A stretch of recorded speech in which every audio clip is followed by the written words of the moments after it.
9h46, bonjour à tous. Nous bouleversons nos programmes ce matin pour vous proposer une émission spéciale sur France 3 Grand Est et sur France Info au lendemain de la fusillade qui s'est déroulée hier soir au centre-ville de Strasbourg. Peu avant 20h, un homme a tiré sur des passants en plein cœur du marché de Noël.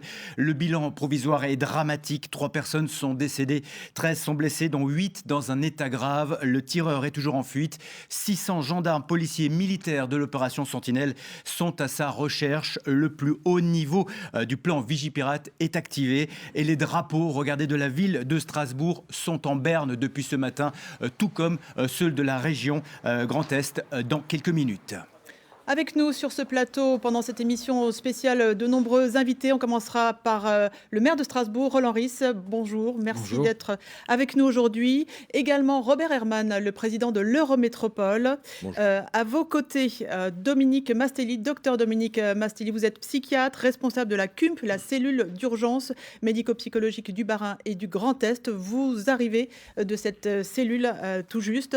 Nous avons également Gérald Darbois, le spécialiste du renseignement, auteur du livre Les services secrets de la France, du dépôt de la guerre à la DGSE, 1856-1913. Voilà pour le titre, 2013. Voilà pour le titre de votre ouvrage. Et avec nous également Renaud Hartzer, journaliste à France 3 Alsace. Renaud, vous serez là pour nous indiquer minute par minute l'évolution de la situation sur le terrain.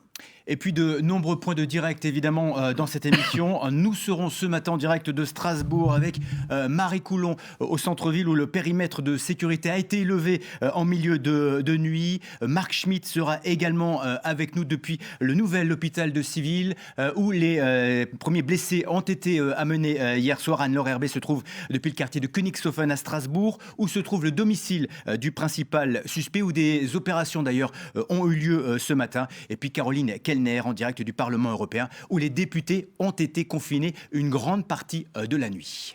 Mais pour commencer, bien sûr, revenons sur les faits. Il était 19h50 hier soir. Un homme seul, armé, va ouvrir le feu en plein centre-ville de Strasbourg. Le récit de Noémie Gachy. 20h hier soir, un individu armé entre dans le centre-ville de Strasbourg par le pont du Corbeau. Des coups de feu retentissent à quelques mètres du marché de Noël. Des personnes sont touchées. Il entame alors un périple sanglant qui le mène rue des Orfèvres, rue des Grandes Arcades et aux abords de la Grand-Rue, encore pleine de monde quelques minutes tout juste après la fermeture des chalets du marché. On a vu des gens courir et puis on a entendu des coups de feu avant, des gens courir. Moi je suis allé voir, puis j'ai vu 3 personnes par terre en sang. Voilà. Il y en a 2 qui bougeaient pas et puis une petite jeune qui pleurait. Qui était blessée, qui pleurait. Toute la soirée, 350 policiers et gendarmes ont quadrillé les rues de Strasbourg, appuyés par les équipes du RAID, de la BRI et de la force Sentinelle. 2 hélicoptères survolaient la ville alors que les pompiers venaient en aide aux victimes. Parmi elles, 3 morts et 13 blessés, dont 8 le sont grièvement. Quand ça s'est calmé un peu, nous sommes sortis un peu voir, nous avons vu des corps un peu par terre, un peu partout. Donc il y avait des policiers un peu partout qui nous ont demandé si nous avons des couvertures, des choses comme ça. Donc nous avons cherché des couvertures et on leur a apporté pour les couvrir, quoi, parce qu'ils étaient un peu mal en point. Et voilà, quoi, c'était grave, quoi. Franchement, j'ai jamais vu ça, quoi. Les victimes ont été regroupées place Kléber, tandis qu'une cellule d'urgence médico-psychologique a été ouverte place Gutenberg. Dès 20h20, le plan blanc a été déclenché au CHU de Strasbourg. Le tireur, blessé après des échanges de coups de feu avec les militaires de l'opération Sentinelle, est toujours en fuite ce matin. Roland Ries, bonjour. Merci d'être avec nous ce matin. Parmi les victimes, il y a des Strasbourgeois, il y a des Alsaciens. Oui, en effet, il y a au moins un Alsacien, un Strasbourgeois, qui a été identifié et un Thaïlandais, touriste visiblement, qui est décédé également, et un troisième qui pour l'instant n'est pas identifié. J'ai une pensée pour leur famille. J'ai aussi une pensée pour les familles de ceux qui sont aujourd'hui entre la vie et la mort. Ils sont au nombre de 6 avec des blessures extrêmement graves, avec des balles dans la tête ou dans la nuque. J'espère qu'ils s'en sortiront et je souhaite qu'aujourd'hui, la journée soit une journée de recueillement, de deuil. Et demain, que la vie reprenne. Mais aujourd'hui, nous avons décidé de fermer le marché de Noël, nous avons décidé de fermer les écoles, tout en assurant un accueil. Donc un dispositif est en place pour permettre ce recueillement et pour permettre, je dirais, le rassemblement des Strasbourgeois. Robert Herrmann, hier soir, quand la fusillade meurtrière a démarré, où étiez-vous exactement ? J'étais à mon bureau, je me suis rendu au PC que nous avons monté avec la direction de la ville et de la métropole, prévenu évidemment le maire de Strasbourg immédiatement, et je me suis rendu ensuite au PC des pompiers qui était installé rue des Grandes Arcades pour participer à l'organisation du confinement et de l'organisation des secours pour ce qui est de notre rôle, je veux dire, dans la coélaboration en fait des secours et de la sécurité dans cette ville. Alors, la fusillade a duré quelques minutes dans le centre-ville de Strasbourg. Et puis, le tueur s'est enfui. Une traque a été et est toujours menée depuis des heures dans le centre de Strasbourg, mais dans les alentours également. Le reportage d'Olivier Stéphan avec Vincent Roy et Guillaume Bertrand pour les images. Où est exactement le suspect ? Est-il seul ? A-t-il des complices ? Équipé d'armes ou d'explosifs ? Dès les tirs connus dans l'hypercentre vidé de Strasbourg, les très nombreuses forces de police ont fait face à ces questions avec deux conséquences, trouver et sécuriser. Monsieur, dégagez ! Il est 22h20 place Kléber. À moins de 500 mètres des lieux où des victimes ont été frappées, on sait l'auteur déjà ailleurs et pourtant sur place. La traque continue. Partez s'il vous plaît. Mais c'est hors du centre-ville que désormais opèrent les forces de police. À Königshofen, à l'ouest de Strasbourg, où habite l'homme recherché, et surtout au sud, dans le quartier du Neudorf, où s'est produit un échange de coups de feu avec les forces de l'ordre. Rue du Neufeld, rue d'Erstein, les forces de police pénètrent dans des immeubles pour sécuriser et vérifier. Le secteur bouclé est large, de près d'1 kilomètre de circonférence, concentrique autour de la rue d'Épinal, cerclée de policiers, périmètre interdit à la circulation. Les habitants qui ont fui le centre-ville sont bloqués. On est parti et une femme en fait nous a abordé dans la rue pour nous dire qu'il fallait absolument qu'on rentre chez nous. Donc j'ai voulu raccompagner mon amie chez elle qui habite en fait dans la Méno. On a pris le tram et du coup le tram s'est arrêté à la Reichsfeld et on a dû s'arrêter et il nous a dit qu'on ne prenait plus personne et qu'il n'y avait plus de tram jusqu'à demain. Mais la traque reste infructueuse et les mesures de confinement au centre-ville et dans les quartiers concernés sont progressivement levées. Alors que sait-on exactement de l'auteur de cette attaque ? Le tireur ardemment recherché est un fichier S qui a un passé judiciaire lourd. Jusqu'à présent, pas pour des actes de terrorisme, mais pour des actes de droit commun. Le point avec Grégory Fraise. Voici le visage de l'auteur présumé de l'attaque. Shérif C, un homme de 29 ans, originaire de la cité du Auberg à Strasbourg, dans le quartier de Königshofen. C'est dans cet immeuble, à son domicile, que les gendarmes ont mené une perquisition hier matin dans le cadre d'une enquête sur une tentative d'homicide. Cet homme dit avoir été présent. J'étais là, j'étais en train d'aller au travail, c'était au moment où je devais aller au travail et il y a eu la perquisition. J'ai vu des hommes cagoulés, casqués, rentrer. C'est tout ce que j'ai pu voir, donc je suis rentré à la maison parce qu'ils ne m'ont pas laissé sortir. Je suis rentré à la maison et j'ai dû attendre qu'ils montent en haut pour pouvoir sortir. Je le connais, c'est mon voisin. Et c'est une personne bien, je ne sais pas comment ça se fait qu'il a eu ce déclic-là.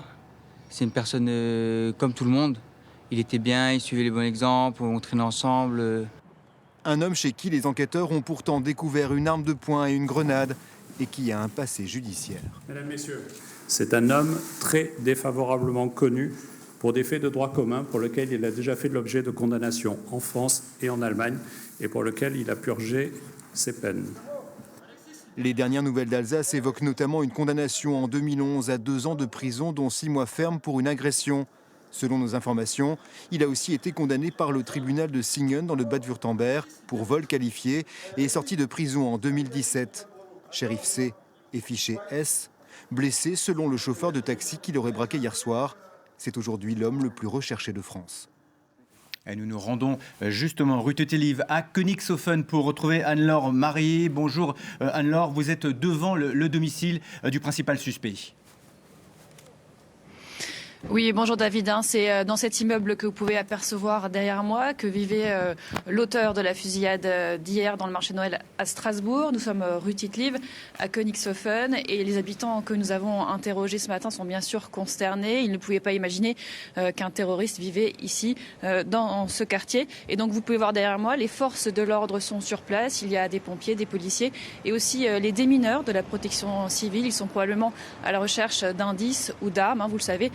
Notre journaliste vient de vous le dire dans son reportage. Nous avons découvert hier une grenade et une arme de poing à son domicile. Sans doute que les recherches continuent ici ce matin. Merci Anne-Laure. Merci Anne-Laure. Alors vous parlez de terroriste. Pour l'instant, il s'agit d'un principal suspect. On ne sait pas encore s'il s'agit d'un terroriste. Hier soir, le ministre de l'Intérieur, Christophe Castaner, a très rapidement pris la parole, place Beauvau, avant de rejoindre Strasbourg. Il a fait un point presse dans la nuit, il était environ 2h20. Il se trouvait à la préfecture de Strasbourg, accompagné de Roland Ries, de Robert Herrmann et du préfet Jean-Luc Marx. On l'écoute. Le parquet antiterroriste s'est saisi de l'affaire. Monsieur le procureur de Paris est sur place. Il est en train de travailler avec la police judiciaire. Il s'exprimera demain. Les recherches se poursuivent pour interpeller l'individu. C'est un homme très défavorablement connu pour des faits de droit commun pour lesquels il a déjà fait l'objet de condamnations en France et en Allemagne et pour lesquels il a purgé ses peines. Il y a actuellement 350 personnes qui sont mobilisées sur le terrain pour tenter de mettre un terme à sa fuite. 100 personnels de la police judiciaire sont en activité. 2 hélicoptères, les brigades et les services du RAID, de la BRI, mais aussi les soldats de Sentinelle sont sur le terrain. Des moyens supplémentaires ont été mobilisés par le gouvernement et sont en cours d'acheminement sur Strasbourg. Nous sommes actuellement en France en posture Vigipirate renforcée. Le gouvernement vient de décider de passer en urgence attentat, avec la mise en place de contrôles renforcés aux frontières, avec aussi la mise en place de contrôles, là encore renforcés, sur l'ensemble des marchés de Noël qui se dérouleront en France pour éviter le risque de mimétisme. Il y aura aussi en complément une mobilisation plus forte encore du beau dispositif Sentinelle sur l'ensemble du territoire français. Voilà pour les propos du ministre de l'Intérieur. Runar Tser, bonjour. Alors, quel est le bilan aujourd'hui à 9h58 de cette attaque ? Alors, selon le dernier point qui a été fait ce matin à 7h par la préfecture, le bilan a un peu évolué et dans un sens plutôt inquiétant, puisque on est toujours à 3 personnes décédées, mais on parlait hier de 5 blessés graves. Il y en a désormais 8 blessés graves et 5 blessés légers, ce qui fait en tout 13 blessés. Ça, c'est pour le bilan. On l'a également appris ce matin, donc ça avait été déjà annoncé par Christophe Castaner. Le préfet du Bas-Rhin a signé un arrêté préfectoral d'interdiction de tout rassemblement ou toute manifestation dans la ville de Strasbourg jusqu'à nouvel ordre. Et enfin, pour vous dire que les forces de l'ordre, Christophe Castaner disait qu'elles allaient être renforcées. On a parlé hier de 350 hommes mobilisés. Il serait aujourd'hui entre 600 et 700 forces de l'ordre qui sont à la recherche du suspect. Voilà, alors Roland Ries, justement, un point sur ces forces de l'ordre engagées. Comment ça se coordonne ? Alors, ce sont des renforts qui nous viennent des régions ils sont déjà voisines. Sur site. Ils sont arrivés ce matin, je pense, à 7h. On sait ce qui était annoncé dans la nuit. Et l'objectif est évidemment de neutraliser cet assassin, je ne peux pas dire autrement, qui pour l'instant n'est pas neutralisé. Et évidemment, cela pèse sur la vie quotidienne des concitoyens, aujourd'hui, demain, aussi longtemps qu'il sera dans la nature. Le périmètre de sécurité a été levé hier, ce qui signifie que les Strasbourgeois peuvent à nouveau circuler au cœur de leur ville ? Ils peuvent circuler au cœur de leur ville, mais il y a cette menace, cette épée de Damoclès. Donc il faut effectivement mettre un maximum de forces de police sur la recherche de cet individu pour le neutraliser. Et de cette façon-là, et seulement de cette façon-là, on pourra recommencer à vivre comme avant, d'une certaine manière, avec les mesures de sécurité que vous connaissez, qui sont maintenues aujourd'hui. Je l'ai dit, aujourd'hui c'est une journée de deuil et je souhaite que dans toute la mesure du possible, dès demain, on revienne à une vie normale, entre guillemets. Avant de vous écouter dans quelques instants, Robert Herrmann, j'aimerais qu'on écoute l'interview réalisée il y a quelques instants de Fabrice Poli pour le syndicat Alliance Police. Dans le Grand Est. Nous avons les effectifs du RAID de Nancy qui se sont portés en renfort des effectifs du RAID de Strasbourg. Nous avons les effectifs de la BRI de Metz qui sont venus en renfort de la BRI de Strasbourg. Nous avons tous les effectifs de la sécurité publique de Strasbourg qui ont été déployés un peu partout pour verrouiller tous les quartiers. Non, il y a eu une réactivité immédiate de toutes les forces de police. La police aux frontières a été mise en alerte immédiatement et elle a déployé ses effectifs sur les ponts qui enjambent le Rhin. Donc tous les ponts ont été vérifiés, les véhicules ont été fouillés, les passagers des véhicules ont été contrôlés. Donc manifestement, ils n'auraient pas, quant à présent, pas encore, du moins traversé la frontière. C'était un délinquant de droit commun, comme on en a beaucoup malheureusement, et quelqu'un qui, encore 15 jours, était en garde à vue au commissariat de Strasbourg. Il était extrêmement connu des services de police. D'ailleurs, nos représentants locaux du syndicat Alliance avaient eu affaire à lui il n'y a pas moins de 15 jours pour des affaires de droit commun. Donc c'était quelqu'un qui était particulièrement bien connu des services de police locaux. Robert Herrmann, président de l'Eurométropole, vous avez des informations supplémentaires. On vous voit effectivement scruter votre téléphone portable. Est-ce qu'il y a... Oui, d'abord, comme le maire de Strasbourg, nous recevons, et c'est heureux, de très nombreux messages de solidarité de l'ensemble du territoire national et au-delà. Nous scrutons évidemment, ceux qui étaient évoqués par votre journaliste tout à l'heure sur les blessés, pour lesquels nous sommes très inquiets. Et puis, nous suivons l'actualité en espérant que, comme le disait le maire de Strasbourg, il puisse être mis fin à la cabale de cet individu. Alors justement, Robert Herrmann, vous parlez des blessés. Rendons-nous à présent au nouvel hôpital civil de Strasbourg, au NHC, pour retrouver Marc Schmitt. Bonjour Marc. C'est au NHC, dès hier soir, vers 20h30, 21h, que les premiers blessés ont été évacués.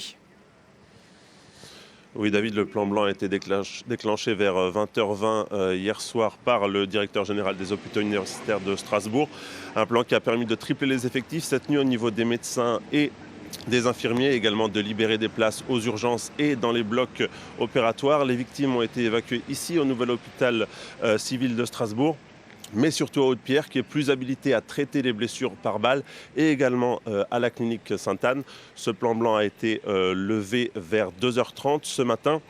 Un rapide rappel du bilan, 16 victimes, 3 morts, 8 blessés graves qui sont toujours en réanimation ce matin, et puis 5 blessés légers, dont 2 ont déjà pu regagner leur domicile ce matin. Voilà, un bilan lourd à l'heure où l'on se parle. Dominique Mastelli, vous êtes responsable de la CUMP, la cellule d'urgence médico-psychologique du Bas-Rhin et également du Grand Est. Vous revenez d'intervention, on peut le dire, vous êtes psychiatre. Oui. Une cellule de crise a été ouverte hier soir, dès 21h, place Gutenberg. Est-ce qu'elle est encore active ? Alors les moyens médico-psychologiques ont été déployés dans la foulée du SAMU, comme c'est l'usage dans ces situations, avec une première vague et des premiers éléments et des premiers personnels, une dizaine sur le terrain, où on s'est croisés ensemble à ce moment-là. Les premières personnes ont été prises en charge à la CCI. Un afflux spontané y a été important, puisque près de 600 personnes ont été recensées, identifiées à ce moment-là, et environ 150 personnes évaluées, accompagnées, prises en charge, in situ, à quelques mètres des événements. Ces personnes, Dominique Mastelli, elles sont venues vous voir. Pourquoi ? Elles étaient marquées, elles avaient vu des choses très difficiles à supporter ? Alors évidemment, dans un afflux de personnes comme ça, la population est très hétérogène, depuis la personne qui a perdu son mari sous ses yeux, abattue d'une balle dans la tête à quelques centimètres, jusqu'à la personne qui était quelques rues plus loin et qui n'était pas directement témoin. C'est le métier des professionnels d'identifier les signes de souffrance psychique et de futurs traumatismes ou de risque de traumatisme pour intervenir en amont et préparer la chaîne de prise en charge qui, dès l'aigu, servira et va être utilisée les jours, les semaines qui vont suivre. Oui, parce que ce processus s'enclenche maintenant, il va durer des jours, des semaines ? Oui, le processus est complexe, puisqu'évidemment, face à un événement psychotraumatique, vous pouvez avoir une réaction immédiate qui peut être très violente, voire même pas de réaction du tout. Et ce n'est pas un gage de sécurité, bien au contraire. Il peut y avoir des signes qui apparaissent à distance, qui vont nécessiter une prise en charge. Voilà, vous étiez notamment sur les attentats du Bataclan et sur le dramatique accident du TGV. TGV Yanis, en tous les cas. Et c'est là que nous avons appris des procédures. Et c'est vrai que dans les plans aujourd'hui, les choses sont très structurées pour une prise en charge rapide et amorcer les choses au plus tôt.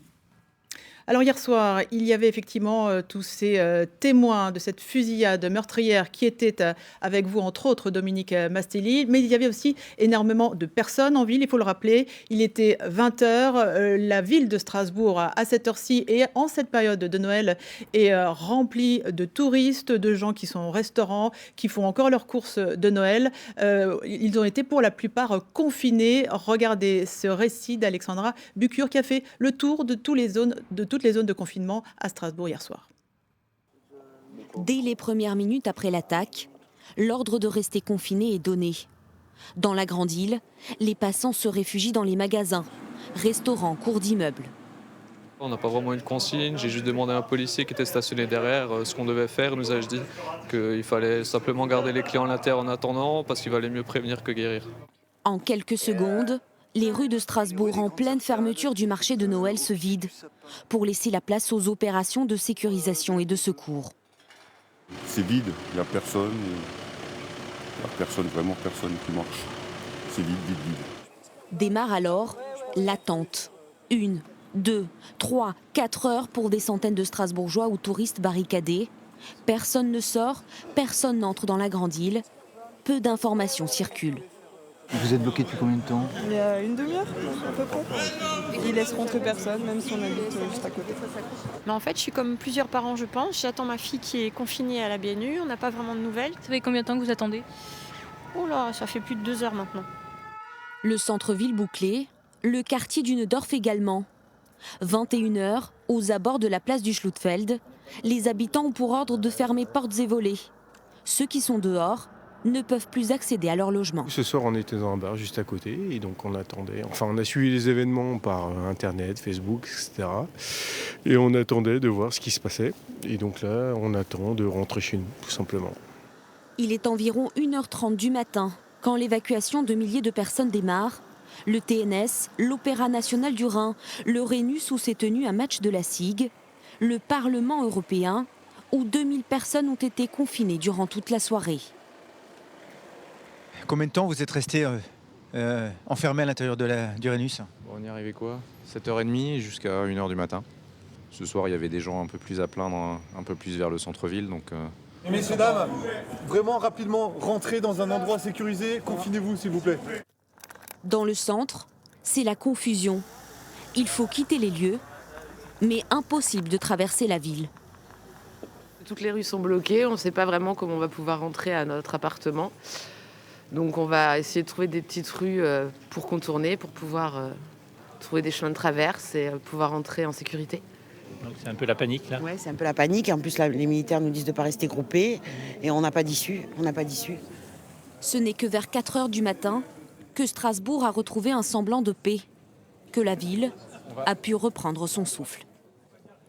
Alors avant de continuer de parler de ce confinement, Dominique Mastelli, pour toutes les personnes, tous les spectateurs, téléspectateurs qui nous regardent, où doivent-elles se rendre toutes ces personnes qui désirent entrer en contact avec cette cellule médico-psychologique? Un lieu unique a été mis à la disposition par les collectivités territoriales dans le cadre des plans préfectoraux pour que l'ensemble des services médico-psychologiques, associatifs, juridiques et pénals soient situés au centre d'accueil des familles. Ce centre d'accueil des familles est situé dans la Cité de la musique et de la danse, place de l'Étoile. Il est ouvert depuis ce matin et peut accueillir toutes les personnes proches de l'événement ou en lien directement avec cet événement.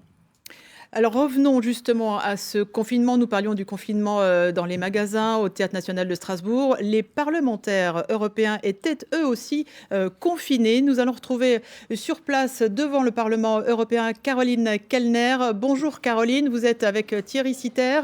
Effectivement, les parlementaires étaient enfermés hier soir et pas que pour travailler. Oui, Astrid, bonjour. Je suis à l'intérieur du Parlement où ce matin, bien tout est très calme, un peu étrange même, dirais-je. Les parlementaires, après être partis à 2h30 seulement ce matin, parce que on a d'abord évacué le Rhenus, qui est à quelques encablures d'ici, en se disant, les forces de l'ordre se sont dit, ici, au Parlement, c'est un vrai bunker une fois qu'il est fermé. Les députés, leurs assistants, les fonctionnaires européens ne risquaient rien. certains se sont endormis, nous a-t-on raconté, dans les bureaux. Donc ils ont pu attendre tranquillement, dirais-je. En tout cas, ils guettaient les informations qui arrivaient. Et donc ce matin, eh bien, ils arrivent très doucement. La session vient de reprendre. Elle reprend exceptionnellement ce matin à 10h.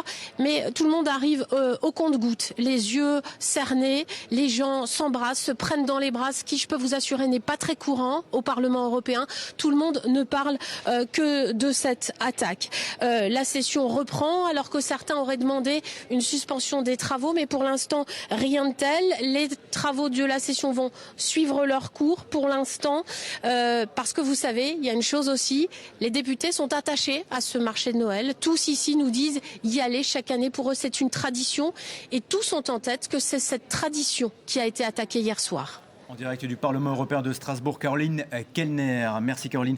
Renaud Artzeron, on va refaire ensemble un point sur l'enquête. Oui, un point rapide. Donc on le disait, depuis ce matin, il y a entre 600 et 700 hommes qui poursuivent donc le suspect. On a appris de sources confirmées que son frère a été placé en garde à vue, qu'au total 3 ou 4 membres de sa famille sont en garde à vue. Alors, ça ne veut pas dire que ces personnes sont suspectes ou sont incriminées, mais c'est une procédure normale dans ce genre de situation où on essaye finalement d'isoler le suspect de son entourage pour pouvoir mieux le traquer. Alors la chasse à l'homme se poursuit et une des pistes évoquées dès hier soir serait sa fuite par l'Allemagne. Les contrôles aux frontières ont donc été renforcés. Reportage Stéphanie Lafuente. Une longue file d'attente et des contrôles systématiques. Dès 20h45 hier soir, pour passer le pont de l'Europe à Strasbourg, il fallait montrer patte blanche. La police fédérale et la police régionale allemande vérifient chaque véhicule scrupuleusement. Nous contrôlons tous les coffres, les chargements des camions, pour que personne ne traverse la frontière de la France vers l'Allemagne sans avoir été contrôlé. Des contrôles dans le sens France-Allemagne qui prennent du temps. Résultat, les automobilistes sont bloqués plusieurs heures. Vu ce qui s'est passé il y a quelques heures au centre-ville, c'est sûr que c'est nécessaire. Maintenant, je pense qu'on pourrait avoir une meilleure organisation peut-être pour faire filtrer plus rapidement, mais bon. Ça fait 2 heures que je suis bloqué là. Bon après, je dis pas. Bon, à cause soi-disant qu'il y a eu une fusillade à Strasbourg, bon, je comprends un peu. Mais je vois pas le rapport avec l'Allemagne. Ces contrôles ont été rétablis dans le cadre du plan urgence attentat pour prévenir la fuite du suspect vers l'Allemagne, d'autant que le tireur a des antécédents judiciaires outre-Rhin. Ce matin sur le pont de l'Europe, mais également à la hauteur de Gamsheim, les contrôles sont toujours en cours. Et Renaud Artzer, le bilan de la préfecture vient d'évoluer.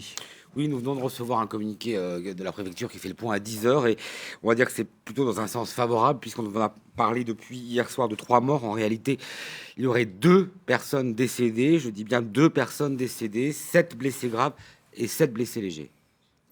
Gérald Arbois, je le rappelle, vous êtes un spécialiste du renseignement, vous avez écrit de nombreux ouvrages.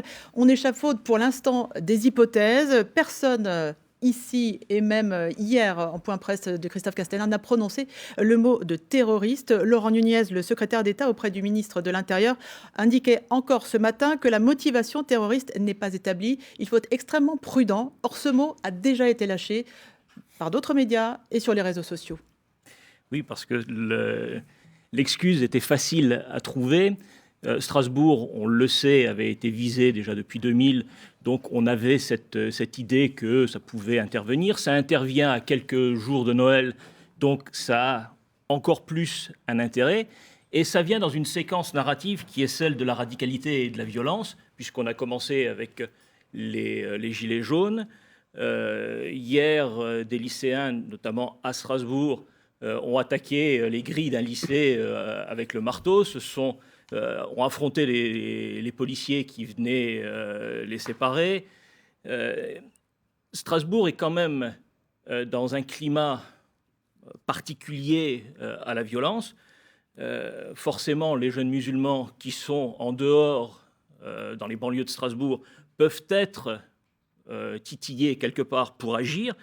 Mais là, on est dans ce qu'Olivier Roy appelait l'islamisation de la radicalité. C'est-à-dire que le côté islam vient après la radicalité. Il est tout de même fiché S ? Il est fiché S, mais ça ne veut rien dire, parce que son frère lui, a des tendances islamistes plus affirmées, était fiché S. Donc c'est déjà un point pour qu'il soit fiché S. En plus, il est fiché S depuis 2016. C'est une raison de le ficher qui est apparue en prison, parce qu'en prison, il a démontré qu'il se livrait à des actions de prosélytisme. Donc, on a des raisons objectives de l'avoir mis sur une fiche S. Mais fiche S, ça ne veut strictement rien dire. Ça veut dire simplement qu'il était porté à l'attention des forces de police et de justice et absolument pas coupable ou de quoi que ce soit dans les questions de sûreté de l'État. Par contre, il a un passif de droit commun qui est beaucoup plus important et il est en prison jusqu'en 2017. Donc, et des perquisitions étaient prévues hier matin dans le cadre d'une enquête autour d'une tentative d'homicide. Une perquisition. On est d'accord. Mais c'est juste pour dire par que le surprise, dossier. donc vous ne pas être chez lui. Tout à fait. Alors justement, vous parliez de cette tentative d'attentat. Je vous propose de revoir cet extrait de l'émission Envoyé spécial, diffusée le 13 novembre dernier. Dans cette émission, un extrait d'un projet d'attentat mené à Strasbourg lors du repérage du marché de Noël en 2000. Regardez. Informée par la DST, la police criminelle allemande, le BKA, déclenche une opération le 28 décembre 2000. Ses agents pénètrent dans un appartement signalé et y découvrent des armes ainsi que des explosifs. Pourquoi ils ne trouvent pas les locataires? Parce que les locataires, 2 d'entre eux, sont à bord d'une voiture et qu'ils ont quitté Francfort et qu'avec une caméra vidéo, ils sont en train de filmer le trajet qui va de Francfort à Strasbourg. Effectivement, les 2 terroristes sont en train de filmer et on a récupéré cette vidéo d'ailleurs.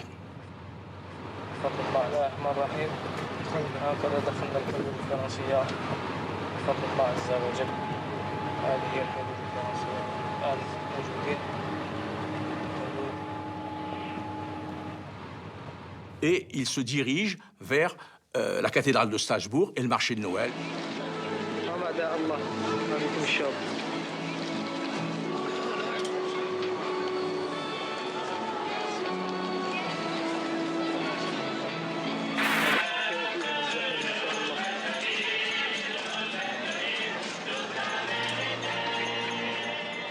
2 jours plus tard, le BK déclenche une opération et vont arrêter les gens. On était à quelques jours de l'opération. Les repérages étaient faits, tout était fait. L'explosif était déjà stocké. Ça aurait pu être un attentat massacre. Gérald Arbois, quand vous revoyez ces images, qu'est-ce que vous vous dites? On est passé à côté de... Ou on passe peut-être à côté de quelque chose de... Non, mais il aurait fallu voir l'entièreté du reportage, parce qu'à un moment donné, ils s'aperçoivent que les forces de l'ordre, déjà à cette époque-là, étaient présentes et que ça serait difficile de pouvoir agir et que ce serait peut-être pas une bonne idée de faire une action. Et ils sont rentrés à Francfort. L'opération a eu lieu le 30 décembre 2000. Je vous rappelle que le marché de Noël était fermé, venait de fermer. Donc ça aurait dû reporter au 30 décembre, enfin au mois de décembre 2001.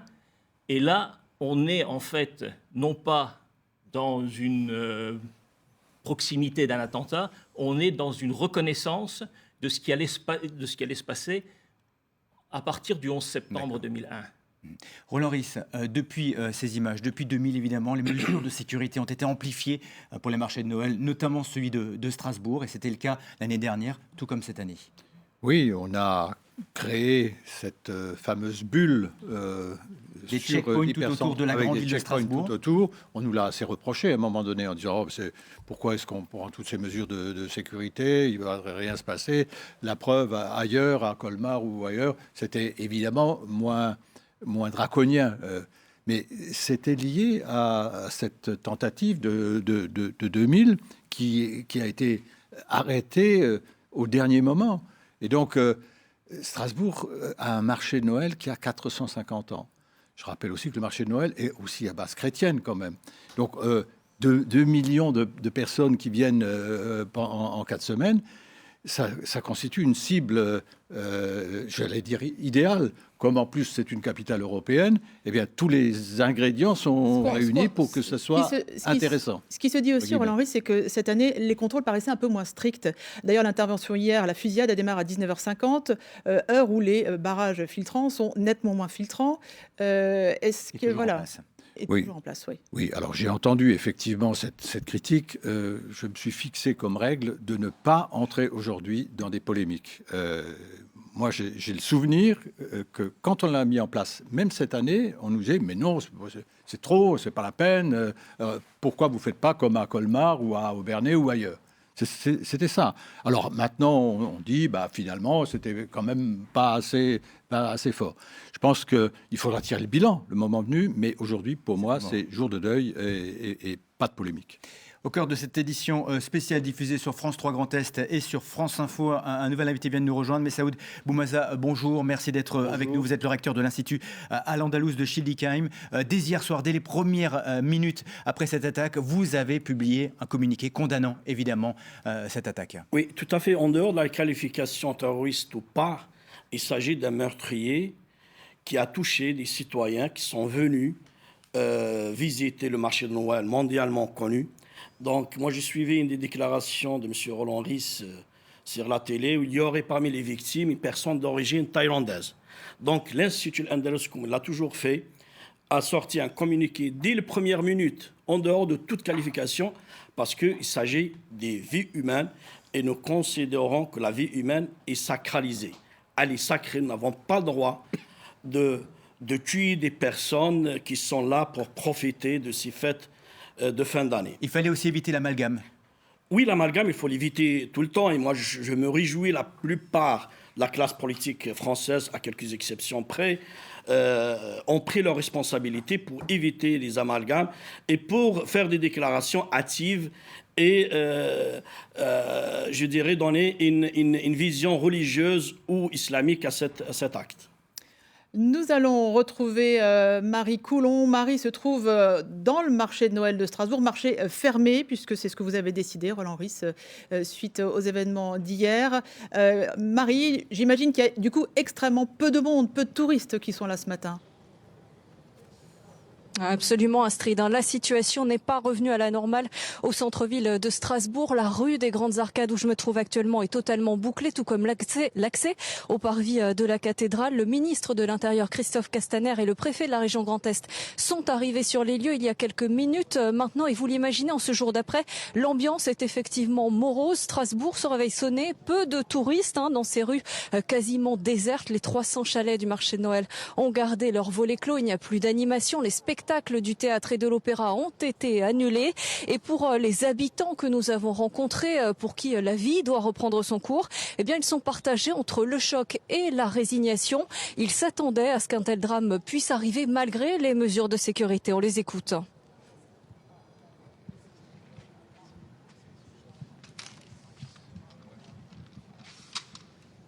T'entends ? Voilà, on les entendra. On les entendra peut-être un peu plus tard. On les entendra un petit peu plus tard, sans doute, Marie Coulon. On va les écouter tout de suite. On est une génération, on vit avec ça. Donc pas plus choqué que ça. C'est des choses qui arrivent. Ça arrive ici, à Nice, Paris, Strasbourg, et puis voilà. Faut faire avec, faut vivre avec. Depuis quelques années, on savait qu'il y avait une menace ici sur le marché. C'est pas nouveau, on en parlait d'une façon plus ou moins récurrente. Bon, malheureusement, c'est arrivé cette année, quoi. C'est dommage, franchement, quoi. Surtout pour les personnes, en fait. Le marché de Noël, lui, il existera encore, c'est pas ça le souci. On a un peu la gueule de bois. Et puis on est triste pour tous les gens qui ont perdu la famille, qui ont été blessés et qui souffrent. C'est une catastrophe pour eux d'abord. Et puis c'est une catastrophe pour notre démocratie. Voilà, donc beaucoup de souffrance évidemment dans les mots de ces Strasbourgeois. Une ambiance, Marie Coulon, très lourde évidemment ce matin à Strasbourg.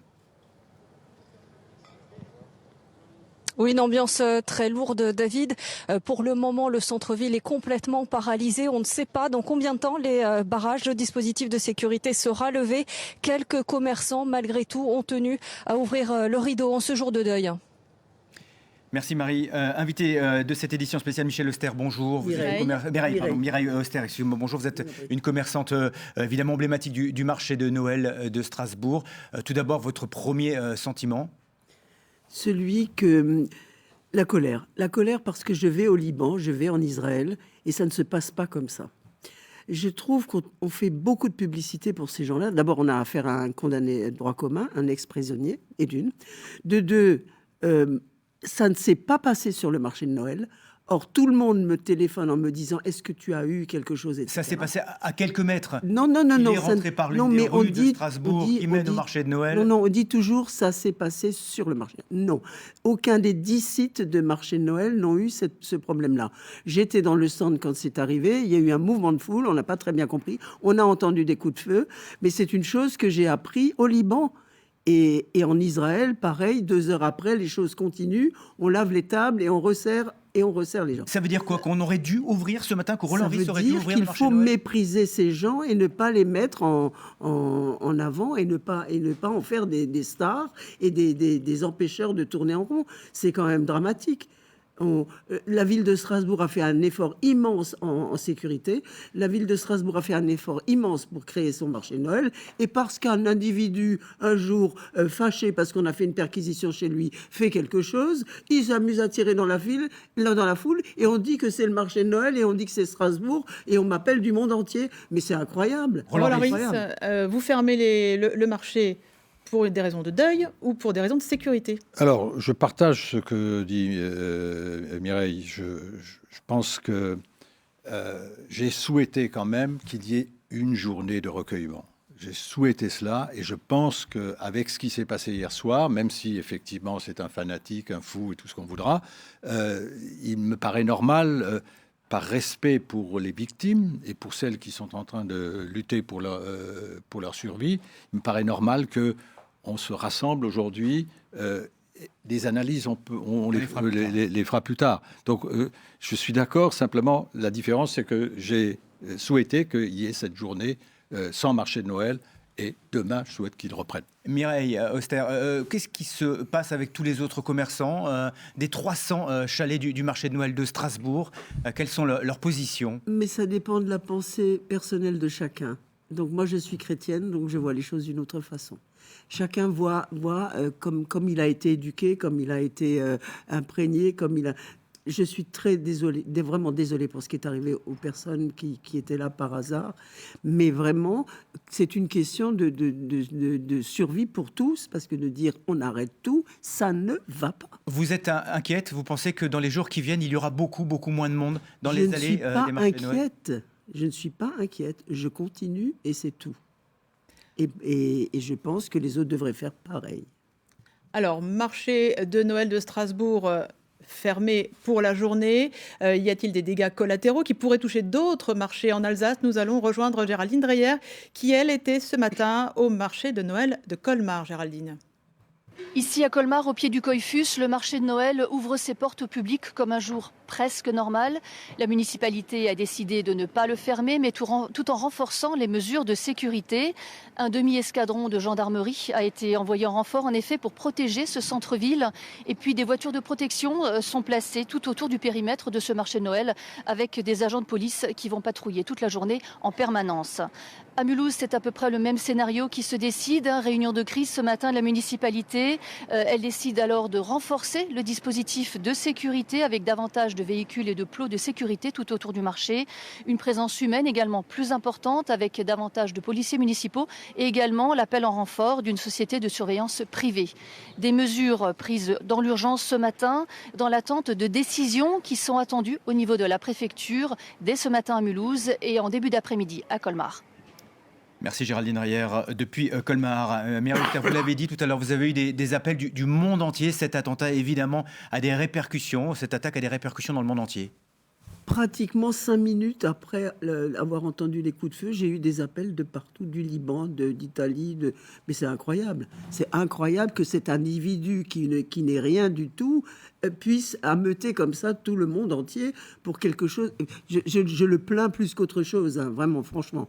Mais mettre Enfin, je comprends pas qu'on puisse conforter cette chose en informant comme ça les gens. On a fait des choses tellement merveilleuses à Strasbourg. Venez à Strasbourg et puis continuez. Voilà ce qu'il faut leur dire. Ouais. C'est la fête de la lumière, c'est pas la fête des illuminés. Voilà, c'est avec ce message-là, évidemment, qu'on va terminer l'émission d'ici quelques instants. Roland Ris, une question quand même sur les écoles. Certains parents ont fait le choix de ne pas emmener leurs enfants à l'école aujourd'hui. C'était une précaution d'usage ? Oui, je pense que c'est naturel. Après ce qui s'est passé hier soir, quand même, envoyer les enfants à l'école, si on peut faire autrement, ça paraît naturel de ne pas les envoyer. Mais on sait aussi qu'il y a des parents qui ne peuvent pas faire garder leurs enfants et donc on les accueille. On les accueille dans les écoles, mais là aussi c'est une journée, c'est un mercredi, donc demi-journée qui va être un petit peu différente de ce qui se fait habituellement le mercredi matin. Elle sera plus, je pense, un accueil et peut-être aussi un soutien psychologique, des explications de ce qui s'est passé. Parce que sans doute, ces enfants ont pu voir des choses à la télévision. Donc je crois que c'est bien, c'est à la responsabilité des enseignants d'essayer d'expliquer quelque chose. Alors justement, vous dites que ces enfants ont peut-être vu quelque chose à la télévision. Les jeunes ont surtout vu des images circuler sur les réseaux sociaux et c'était déjà très très tôt dans la soirée et des images d'une grande violence. Oui, effectivement, dès les premières minutes, des tweets, des commentaires sur les réseaux sociaux, sur WhatsApp notamment. Je vous propose de résumer tout ce qu'il s'est passé avec Pierre Barbin. Très vite, les premières rumeurs d'une attaque dans la ville arrivent sur les réseaux sociaux. À 20h09, un premier tweet parle d'une fusillade dans Strasbourg arrivée à cet instant.